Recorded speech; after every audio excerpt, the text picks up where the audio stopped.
नमस्कार साथियों, आप सभी को मेरे YouTube चैनल में स्वागत है। और हम यहाँ पर बात कर रहे हैं नौ मार्क्सवाद के बारे में, जहाँ पर हमने अल्थ्यूज़र के विचार को पढ़ा, हैबरमास के विचार को पढ़ा। अब हम देखते हैं एंटोनियो ग्राम्शी, जो कि हेगोमनी के नाम से संबंधित है, जाने जाते हैं। उन्होंने नौ मार्क्सवाद के संबंध में अपने क्या क्या विचार दिए, ठीक है, किस किस प्रमुख विचार को रखा, तो देखते हैं। जैसे कि नौ मार्क्सवादी समाजशास्त्री के रूप में एंटोनियो ग्राम्शी एक प्रमुख विचारक है, ठीक है। नौ मार्क्सवादी समाजशास्त्री के रूप में एंटोनियो ग्राम्शी क्या एक प्रमुख विचारक है। ग्राम्शी का जन्म 22 जनवरी 1891 को इटली के एक गरीब परिवार में हुआ था। बचपन में वे शारीरिक रूप से कमज़ोर व बीमारियों से पीड़ित थे। ग्राम्शी की जो शिक्षा तुरीन विश्वविद्यालय में हुई थी। ग्राम्शी की राजनीति में काफ़ी रुचि थी। वे राजनीतिक रूप से काफ़ी सक्रिय रहा करते थे। राजनीतिक सक्रियता एवं गरीब के कारण उन्होंने अपनी शिक्षा पूर्ण किए बिना ही विश्वविद्यालय छोड़ दिया, ठीक है। राजनीतिक सक्रियता एवं गरीबी के कारण उन्होंने अपनी शिक्षा पूर्ण किए बिना ही विश्वविद्यालय को छोड़ दिया। अपनी प्रतिभा के बल पर वे एक प्रतिभाशाली पत्रकार, एक प्रमुख राजनेता, आंदोलनकारी, संसद सदस्य तथा इटली के साम्यवादी दल के नेता बन गए। सन 1926 में मुसोलिनी के शासनकाल में वे राजनीतिक सक्रियता के कारण बंदी बना लिए गए थे, ठीक है। सन 1926 में मुसोलिनी के शासनकाल में वे राजनीतिक सक्रियता के कारण बंदी बना लिए गए थे, जहां कुछ वर्षों बाद यानी 46 वर्ष की अल्प आयु में 27 अप्रैल 1937 को उनकी मृत्यु होगी। कारावास में उन्होंने राजनीति, दर्शन, साहित्य, भाषा विज्ञान तथा साहित्य समालोचना पर कई लेख लिखे। ये लेख उनकी मृत्यु के पश्चात फ्रीजन नोटबुक्स के रूप में सन 1971 में प्रकाशित हुआ था। वर्तमान समय में नौ मार्क्सवाद के रूप में वे जो उनकी पहचान बनी, ठीक है, उसका कारण जेल में लिखी गई उनकी कृति फ्रीजन नोट्स बुक ही है। मतलब उन्होंने जेल में रहकर भी अपनी प्रतिभा के बल पर अनेक पुस्तकों का निर्माण किया था, जहाँ पर उन्होंने फ्रीजन नोट्स बुक की स्थापना की थी। इस पुस्तक में उन्होंने बुद्धिजन, इस पुस्तक में उन्होंने कई विचार दिए थे, जैसे बुद्धिजन, इटली का इतिहास, राजनीतिक दल, फासीवाद, आधिपत्य, हेगोमनी आदि लेख है। इन लेखों के कारण ग्राम्शी जो है मार्क्सवादी चर्चाओं का एक प्रमुख विचारक बन गया है, ठीक है। इन्हीं लेखकों के कारण ग्राम्शी को मार्क्सवादी चर्चाओं का एक प्रमुख विचारक बना दिया गया। एंटोनियो ग्राम्शी जो है 20वीं शताब्दी के प्रमुख मार्क्सवादी विचारक है। वो क्या है? 20वीं शताब्दी के एक प्रमुख मार्क्सवादी विचारक हैं। उन्होंने मार्क्स के आर्थिक निर्धारणवाद एवं द्वंद्वात्मक भौतिकवाद की आलोचना की, ठीक है। उन्होंने मार्क्स के आर्थिक निर्धारणवाद और द्वंद्वात्मक भौतिकवाद की आलोचना करके मार्क्स के विचारों को एक नए रूप में विश्लेषित किया है। ग्राम्शी ने क्लासिकल मार्क्सवाद की अनेक मान्यताओं को स्वीकार नहीं करते हैं। उन्होंने बुर्जुआ राज्य को एक नए रूप में प्रस्तुत किया, ठीक है, बुर्जुआ राज्य को भी एक नए रूप में प्रस्तुत किया। ग्राम्शी का मत है कि राजनीति एवं विचारधारा को आर्थिक निर्धारणवाद से स्वतंत्र रखना चाहिए, जिससे स्त्री पुरुष अपने संघर्ष द्वारा अपनी परिस्थितियों को परिवर्तित कर सके।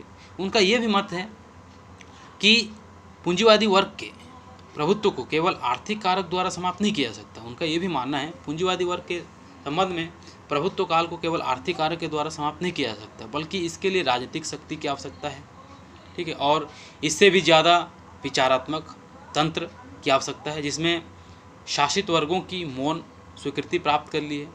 पूंजीवादी समाजों में इन तंत्रों में नागरिक समाज, धार्मिक संस्थाएं, स्कूल, परिवार तथा श्रमिक संघ भी शामिल होते हैं। राजनीतिक दमन राज्य का विशेषाधिकार होता है। पूंजीवादी समाजों का स्थायी तत्व श्रमिक वर्ग पर वैचारिक प्रभुत्व भी होता है। ग्राम्शी का मत है कि ये प्रभुत्व पूर्ण रूपेण ना होकर श्रमिक वर्ग की दैत्य चेतना होती है। चेतना के एक भाग को पूंजीपति वर्ग अपने पक्ष में बनाए रखता है, ठीक है, दूसरा भाग उसका सामान्य ज्ञान होता है। मतलब कि उन्होंने दो भाग को रखा। एक हो गया दैत्य चेतना, मतलब ये प्रभुत्व पूर्ण रूपेण ना होकर श्रमिक वर्ग की दैत्य चेतना के रूप में होता है, और एक भाग उसका सामान्य ज्ञान होता है, जो अपने गरीब के संसार में दैनिक अनुभव पर आधारित होता है, जो उसके गरीब के संसार में दैनिक अनुभव पर आधारित होता है। इस सामान्य ज्ञान में ही क्रांति के बीच होते हैं, इस सामान्य ज्ञान में ही क्रांति के बीच होते हैं, किंतु इनके विकास हेतु दल के बौद्धिक व्यक्तियों की आवश्यकता होती है, जो कि इसे शक्तिशाली बल प्रदान कर सके। ग्रामसी का मत है कि तीव्र गति से उग्र सामाजिक परिवर्तन, क्रांतिकारी चेतना का पूर्ण विकास होने पर हो सकता है। अतः इस चेतना को विकसित करने में दल की भूमिका काफ़ी महत्वपूर्ण होती है। वर्ग संघर्ष अधिकांशतः वृद्धजनों के समूह में होता है, जिसमें एक समूह पूंजीपति के साथ होता है तो दूसरा समूह श्रमिक वर्गों के साथ होता है। चलिए हम देखते हैं आधिपत्य या प्राधान्य क्या होता है। ग्रामसी का जो महत्वपूर्ण चीज़ है हेमोगनी, ये क्या होता है। इस अवधारणा का प्रयोग ग्रामसी द्वारा स्पष्ट करने के लिए किया गया है कि राजनीति और वैचारिकी साधनों के तालमेल से किस प्रकार एक वर्ग द्वारा दूसरे वर्ग पर आधिपत्य किया जाता है। मतलब एक वर्ग दूसरे वर्ग पर आधिपत्य किस रूप में करता है, राजनीतिक और वैचारिक साधनों के माध्यम से। मतलब कि आधिपत्य का मतलब अधिकार जमाना। यह एक ऐसी प्रक्रिया है जिसमें समाज का कोई वर्ग अपने जीवन मूल्यों और आदर्शों की बाकी समाज पर थोपता है। इसका परिणाम ये होता है कि बाहर से तो समाज में सर्वसम्मति का वातावरण दिखता ही है, पर वास्तव में समाज बंटा हुआ रहता है। राजनीति में सर्वोच्चता का अभिप्राय एक राज्य की दूसरे राज्यों के ऊपर आधिपत्य, प्रभुत्व, नियंत्रण है। इस प्रकार हेमोगनी एक आधिपत्य के रूप में प्रदर्शित हुआ, जहां एक राज्य दूसरे राज्य पर अपना आधिपत्य जमाता है। एक महान शक्ति संपन्न राष्ट्र द्वारा राज्य के वर्ग का नेतृत्व। उपयुक्त विचारधारा को स्पष्ट करने के लिए ग्रामसी ने आधिपत्य या प्राधान्य, हेगोमनी की अवधारणा को प्रतिपादन किया है। देखिएगा यहाँ पर नोट कर लीजिएगा, उसकी एक महत्वपूर्ण चीज़ बताई थी आधिपत्य। ये विचार एंटोनियो ग्रामसी का ही है। आधिपत्य में ग्रामसी का तात्पर्य एक ऐसे सांस्कृतिक नेतृत्व से है जो शासन वर्ग से होता है, जो एक शासन वर्ग से होता है। देखिए आधिपत्य का संबंध जो एक शासन वर्ग से होता है। ग्रामसी का मत है कि आधुनिक बुर्जुआ समाज, ठीक है, आधुनिक बुर्जुआ समाज की दृढ़ता का प्रमुख स्रोत यह शासक वर्गीय सांस्कृतिक नेतृत्व से ही होता है, जो जन समुदाय पर अपनी मूल्य प्रणाली की छाप अंकित कर देता है। यह नेतृत्व परिवार, धार्मिक संस्थाओं, स्कूल आदि के माध्यम से कार्य करता है। ग्रामसी का मत है कि जब तक मूल्यों और मान्यताओं के क्षेत्र में बुर्जुआ तत्वों के आधिपत्य को समाप्त नहीं किया जाता है, तब तक श्रमिक आंदोलन सफल नहीं हो सकता। अतः केवल आर्थिक तत्व के आधार पर समाजवाद की स्थापना संभव नहीं है। अतः श्रमिक आंदोलन की सफलता के लिए वैचारिकी संघर्ष की आवश्यकता होती है। इस प्रकार ग्रामसी मूल रूप से एक मानवतावादी विचारक थे। वे किसी भी प्रकार के तानाशाह फांसीवाद के विरुद्ध थे, इसलिए उन्होंने मुसोलिनी शासक के दमनात्मक स्वरूप का विरोध किया। ग्रामसी की संस्थाओं के लोकतंत्र में विश्वास था।